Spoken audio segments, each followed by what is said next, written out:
Mi po në raste kur nuk ka kontestuese, as vjedhja, as faji, as lartësia, është absurde me udhëzu në kontest civil. Zvarritja e procedurave pa nevojë, për shkak se ekziston mekanizmat ligjor për ekonominë procedurale. Në këtë rast klienti im ka pranuar fajsin në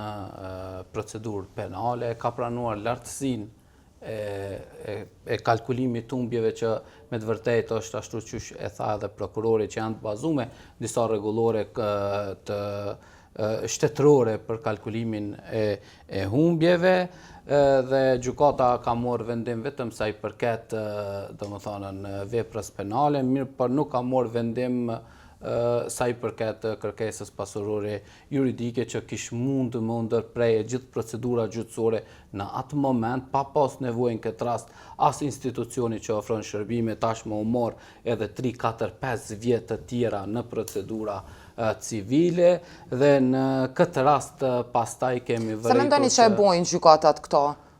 Me të vërtet, unë nuk kam një mendim se pse e bëjnë, për shkak se kodi i procedurës penale inkurajon gjykatat me vendos mbi kërkesën pasurore juridike në raste të tilla. Tash pse e bëjnë është kriju një praktike përgjithshme. Gjykatat në këtë rast dëmi është i qartë dhe nuk mundet me u kontestu. Nuk vendosin në asnjë rast sa i përket kërkesës pasurore juridike, e në anën tjetër i dëmtuarin si palë në procedurë penale, gjykata i ka vetëm 2 pyetje. E bashkangjitë të djegjes penale edhe a ke kërkesë pasurore juridike, është e pakuptim, pra sidomos në raste të tilla, se kur kem ata që e tha prokurori, kontestojmë lartësinë e borxhit, kontestojmë procedurën, kontestojmë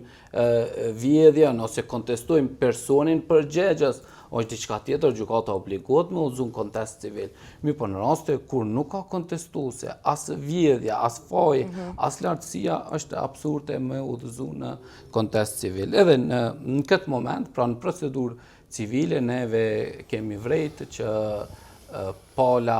apo palët, se në këtë rast kemi të bëjmë me 2 palë, pronarin edhe deliktorin apo fajtorin, që njëjti borxh është faturuar dhe është borxh aktiv,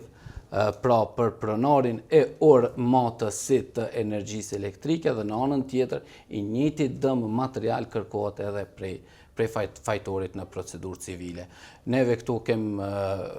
jem procedurat kundërshtimit për shkak se konsiderojmë që nuk ka bazë juridike që për të njëjtin dëm të vjelet apo të dëmshpërblehet 2 herë institucioni i dëmtuar në këtë rast dhe është në kundërshtim me rregullat apo ligjin për marrëdhënie detyrore, në këtë rast kemi një pasurim pa bazë nga ana e institucionit.